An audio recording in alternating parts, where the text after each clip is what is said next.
Hey guys, Steve from the ANZ training team, and I have been playing Xbox. I have been playing so many games over the last few days to try and bring to you guys some reviews of how I feel these games are. We've been sticking to games on Game Pass, so we've been wanting to play these games that are available on Xbox Game Pass.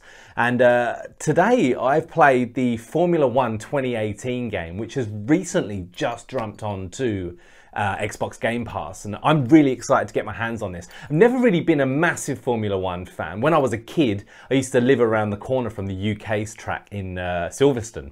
I used to be able to go and ride my bike around that track whilst I was a kid, and that was always good fun. And it was really great when the Formula 1 came to town, because it was a huge, like, lots of pomp and pageantry all surrounded around that, obviously.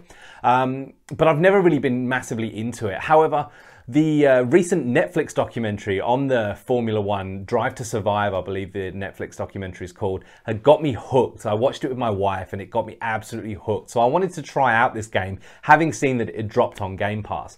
And I really was not disappointed. This gameplay is so smooth. The graphics are intense and amazing. And just the story as well. It has so much more depth to it than I believed that it would have. Like, for example, you can do a career mode where you can pick a racing driver that's already around. I picked Daniel Ricciardo for mine, but I did play around with some other drivers as well.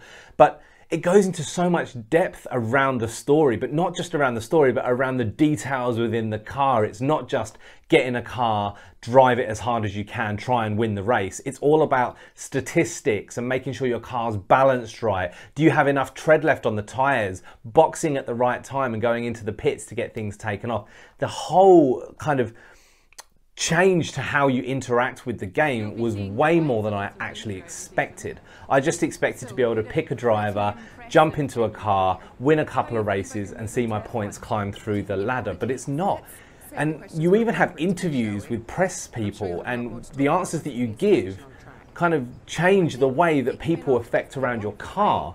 So if you say something negative about the downforce during your interview, the people who organise that in the pit section will go to work at trying to make that that downforce better on the cornering and things like that. Like, that's absolutely insane to be able to have that much level of detail in there. Also, if you say something silly like you didn't know what was wrong with the car, if you crashed it, you don't know what went wrong, you actually lose reputation with your company that you're with. So I said something along the lines of, I don't remember, something like, I don't know why we crashed, I don't know what went wrong with the car. I lost reputation with Red Bull because I didn't have a solid answer, meaning that I didn't know my car well enough.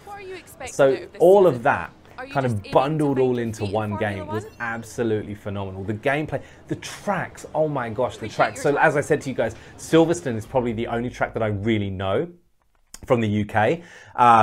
And when I was driving around it, I remembered certain corners that I took on my bike and things like that. Like, it was really great nostalgia for me to be able to see that.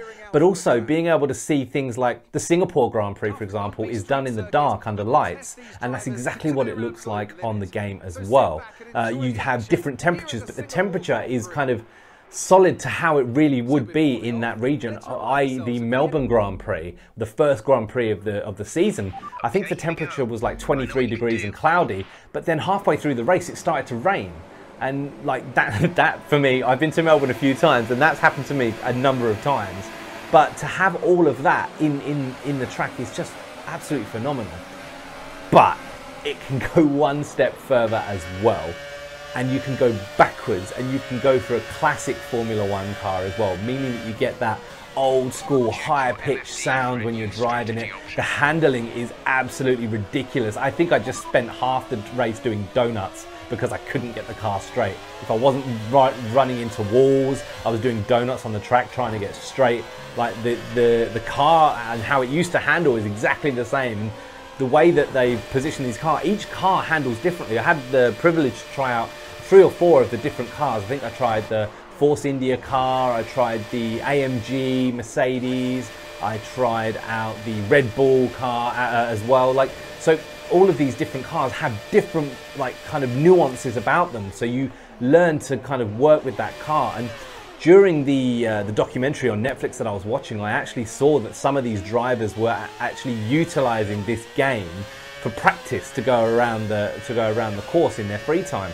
And I wondered how kind of true to life it was, and it must be really true to life, i.e. the cornering and the way that the road handles, but also how you handle the car. It must be really significant for these drivers to be able to utilize this as a tool to be able to kind of help remind themselves about the track and remind themselves about the car and things like that as well.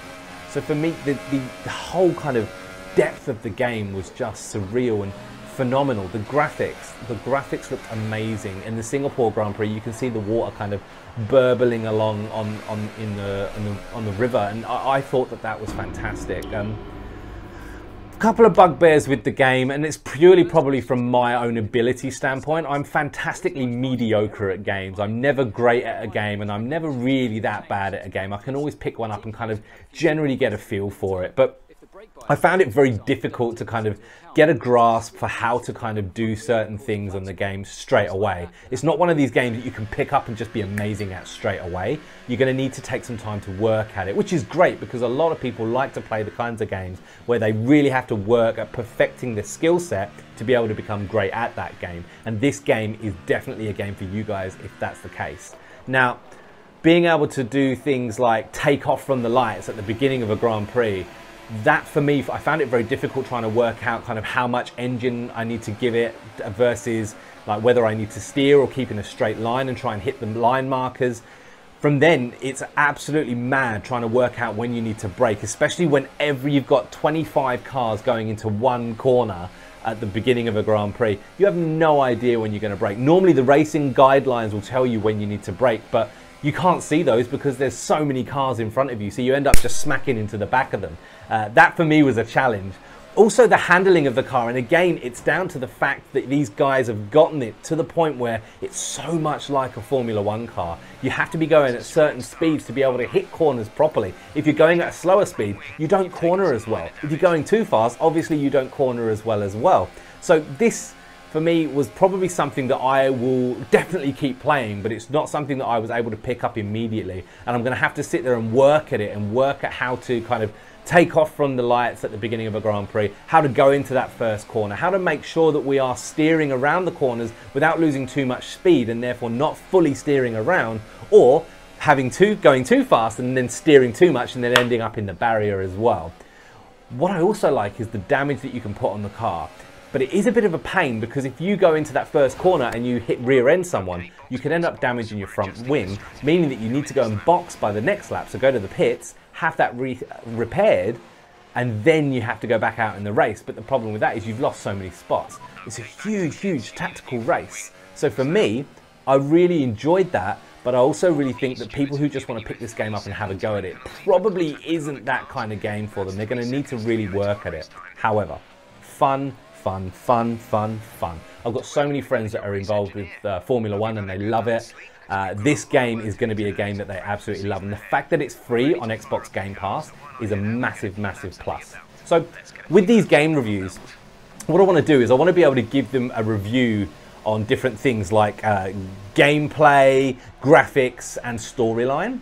So for the gameplay, we're going to rate it out of a scale of 5 Ninja Cats. 5 Ninja Cats being the best, 0 Ninja Cats being like pants. So what we're going to do, so for gameplay, I'm actually going to rate it probably about 3.5 Ninja Cats, because I think that the gameplay is fantastic, but it's not something you can just pick up and play and be great at straight away. You're going to really need to work at it. So for gameplay, for people who are starting out and just picking up this game for the first time, about 3.5 Ninja Cats. You're going to have a good time, but you're going to get frustrated as well. For graphics, the graphics for a game that was made last year, so it's the older version of it, the graphics are out of this world. I think they look absolutely gorgeous on the Xbox One X. So for the graphics, I'm going to give that 4 Ninja Cats. So I think that's a really, really good standpoint. And the way that it looks and the way that it feels as well gives you a feel that you are really in this Formula One car racing. And for storyline, I was blown away by the fact that there was a storyline. So for me, that's probably going to bias the way that I rate this, because I didn't expect a storyline with this. I expected it to be very similar to just jumping in the car, racing around, getting some points and then winning a championship. But there's really storylines with interviews and how you interact with your pit crew and how you interact with the car and how you kind of make things and change things to make the car do different things. So for me, the storyline on that, I would have to give that probably about a 3.5 Ninja Cats as well, just because I wasn't expecting it. So I don't know how deep that storyline goes, but the fact that there was one made me really, really happy as well. So overall, I really enjoyed this game. I really enjoyed playing it. I really enjoyed sitting down and getting to grips with the different cars that there were. I like the nostalgia of going back to the old school Formula One cars as well. Is it a game that I would play more regularly? Absolutely. I would definitely sit down and play this game more often.